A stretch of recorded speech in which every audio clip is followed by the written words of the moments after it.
Hello and welcome back to the channel. Today we are here to discuss the Real Housewives of Salt Lake City season 6 episode 7, and before we get into that, we won. Y'all are probably like, Zell, what did we win? What do you mean, what did we win? What have I been complaining about every single week?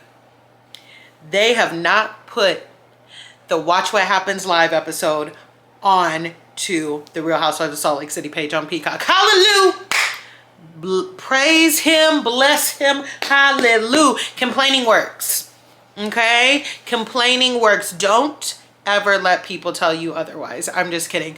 But to get into this episode, listen, I did not watch this episode until later on in the day, today, which is Wednesday, on Peacock. And the chatter online, I thought that some evidence was brought forward to completely clear Lisa's name in spreading gossip.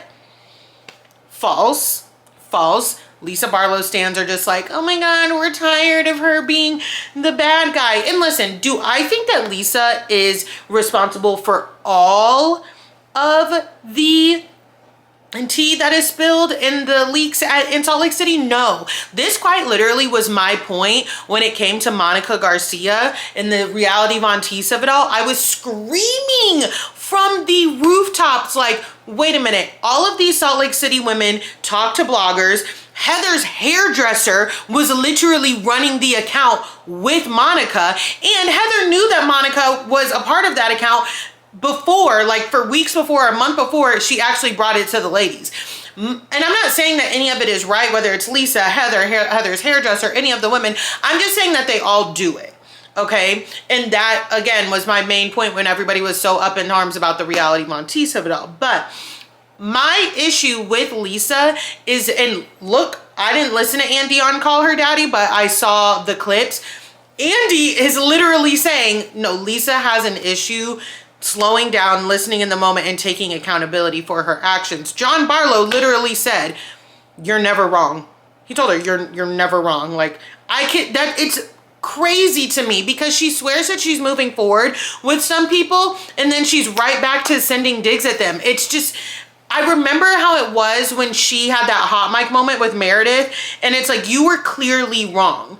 You said, fuck Meredith and her fake family that fucking poses. She's fucked half of New York. But the way she kept arguing is like, I'm her too. No, hard stop. Hard stop. You were wrong in this situation. Y'all were arguing and you took it to another fucking level. And listen, I am hearing everybody when they're like, Whitney's messy, Whitney's messy, Whitney's messy. The way I feel about Whitney being messy is the same way I feel about people being like, oh my God, Giselle is so mean in Potomac. Duh. This is not new news.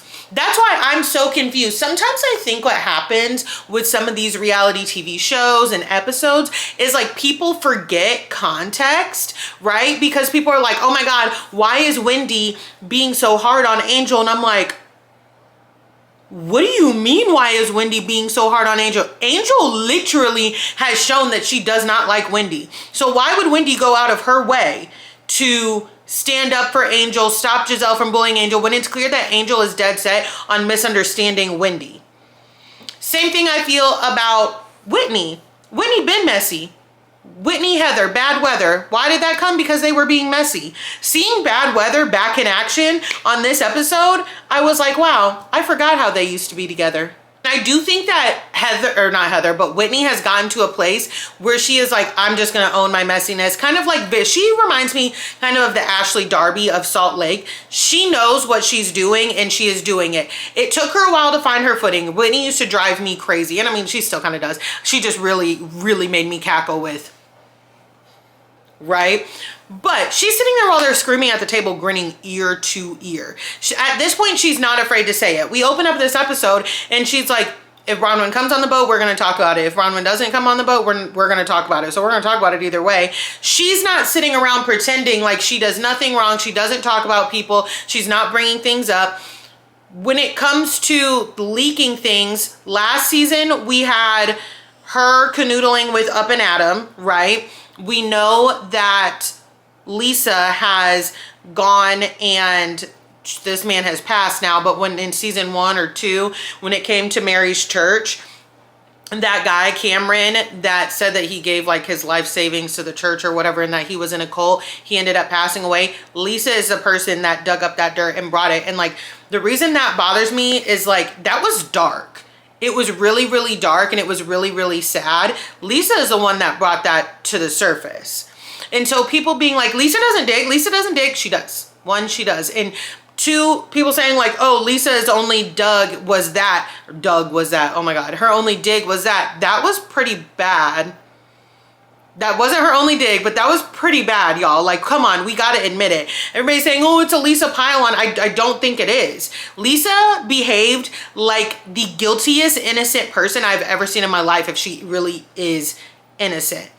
The way she acted at that table and actually the way she acted when Bronwyn showed up to the boat in general. We just watched a sit down with you both where you're like, we're just gonna start over, start new, like not talk about each other, blah, blah. She's talking about her fashion. She's talking, grinning ear to ear, talking about, oh, you wanted to talk about my lawsuits. You should think about your own checkered past and your own skeletons in your closet, grinning ear to ear. Those things are typical housewives things, don't get me wrong.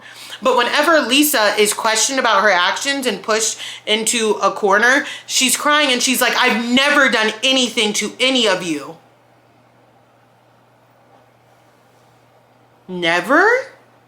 You just sit there and you're quiet and people love you because you go to Wendy's and drink Diet Coke and you're baby gorgeous? No.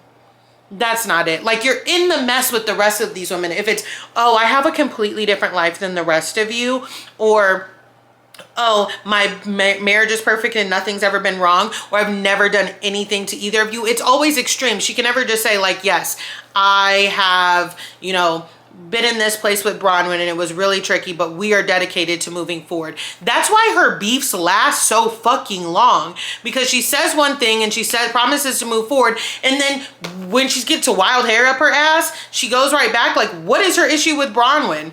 Just because if you did not put those stories out in the press or to bloggers or anything like that, why would you be treating Bronwyn any differently? Because last time we saw you two, you guys were making up and claiming to turn a new page. Y'all get what I'm saying? Like, it's just, it's exhausting. I think I think everybody else, like we saw Angie last episode say, like, I was on a race to on the bottom with her. I don't like being mad like that. She takes me there. I hear what everybody's saying and she's trying to move forward.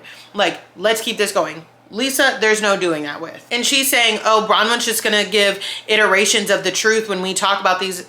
Lisa, you held a press conference. You held a press conference and you screamed. Didn't you give your iteration of the truth? Like, oh God, I just can't stand it. And I really am not understanding why these women care so much about Bronwyn not paying her rent when she was a pregnant college student and had to get out of town. There is no mugshot of Bronwyn, right? There is no, like, all of these things, fraud, grand theft, things like that. Those are things that you would be arrested for and you would go to jail. Like, we don't have those things. So it's hard because no one is saying exactly what went on. Even last year when all of these things were going around, I remember when they were happening, because obviously I'm in the Bravo content creator space. I was like, no one's really like bringing forth evidence, like court documents of what actually happened. And right now, or not right now, but back then, right now, it seemed like the people who really were team Lisa and were attached to like her being Bronwyn, lying about the necklace, those content creators were really stuck to this story of Bronwyn being Fraudwyn. I mean, there's been so many nicknames for Bronwyn: Fraudwyn, Conwyn, Shitwind. Like, it's really tough to watch. And from what I hear, Bronwyn has apparently like threatened to sue one of the Bravo creators that was like that I saw was really at the charge of it. And I'm not gonna lie, the girl was like, she threatened to sue me for this. I would sue you too. I wouldn't threaten to sue you. I would sue the fuck out of you as well. Like, it's too much. It's harassment. It really is. This is supposed to be a fun show. We as the audience are not involved in this shit. it's all fun to look up, like, you know, the mug shots, the charges. I like to read the articles, right, and see what the charge is and talk about it amongst us. But there have been people and content creators that take it to a whole nother level, and the Salt Lake City women really feel that. And this is going to be the 3rd season now that they've been committed to not talking to outside sources. But hell, just last week, after last week's episode, Lisa was in everybody's comment section on TikTok telling people this is defamation. You're going to see why I have 7 lawyers. Telling people you're wrong, like you sound stupid, just like yelling at people in their comment sections. Get offline. Get offline. You know what I mean? It's just like, I get it. You're on a show. People talk about the show. You're not having a great season. You're getting a lot of heat. But it does not help any of their cases, but especially the ones that are always in the comment sections. Even when Lisa was on Watch What Happens Live last night, she was like, get on Twitter. They're saying this about Bronwyn. She always knows what's going on online. And that's what the women are talking about. And it's very weird to me, the things she decides to say, like her logic, when she was like, it's not, I didn't do anything. I don't know anything about you. It's not my fault. People tell me everything. Well, if people tell you everything and then the information that you know all of a sudden comes out, yes, it does look like you. It does look like it's you. Like, what the fuck are you talking about? Her logic is crazy to me. It is insane. You know, right now there are DMs of Angie K going around line of her talking to someone. I'm not gonna lie to you, I skimmed them. I did not look at the name of the content creator on there, but I mean, it looks like she was holding a conversation with them about, you know, some dirt. It's what these women do. And then when it's like picking and choosing. But last season we had Heather say, read the nastiest thing you've ever written about somebody out loud, and they did that, and it's like, okay, that was supposed to be turning a new leaf, and we're not doing that because we're right back at square one. I love the Real Housewives of Salt Lake City. I love them. I enjoyed this episode. I think they're all doing great. It's just, I don't want to keep talking about the bloggers. I think between OC and this, we need to, I've been saying, I think Bravo needs to back the bloggers up a little bit and not have them a part of their show. I think it's fine to have them at BravoCon, of course, things like that, but I just think it's become too much when the bloggers become a part of the storylines. And listen, I don't want to be on Housewives, right? The only way I would be on Housewives is if I was an actual housewife. Like, do I want to be on reality TV? Yes. I say it all the time. If the right opportunity came, I would absolutely do a reality TV show. I have no shame in saying that. But I don't want my way onto a reality TV show being the blogger to the main characters. That's just me, but that's me and my main character energy acting up. I will seriously tell y'all, I have never been on a boat before, I've never been on a yacht. We did the like sail around and when we went to Key West in August. I've been on like something like that, but I've never been on a cruise. I've never chartered or been a guest on a chartered yacht to go from one island to another. Not for me. I get really bad seasickness. This is how bad my seasickness it gets. When the opening credits, when they were like in the ocean and stuff, I could feel myself getting a little motion, like just watching that motion of the ocean. I would have been Angie K. Like, I seriously would have been Angie K. But to add on to that, I have to share a bed with somebody. I don't care how big the bed is. No. And then if I were Bronwyn and I realized that I was going to be in the bed with Whitney, it's one thing that I have to share a room with this person who I barely like, but to be in the bed with her, no. I'm going to go see if the staff has an extra bunk bed down there, because I'd actually literally rather be down there with them. They can sleep in the bed with Brittany.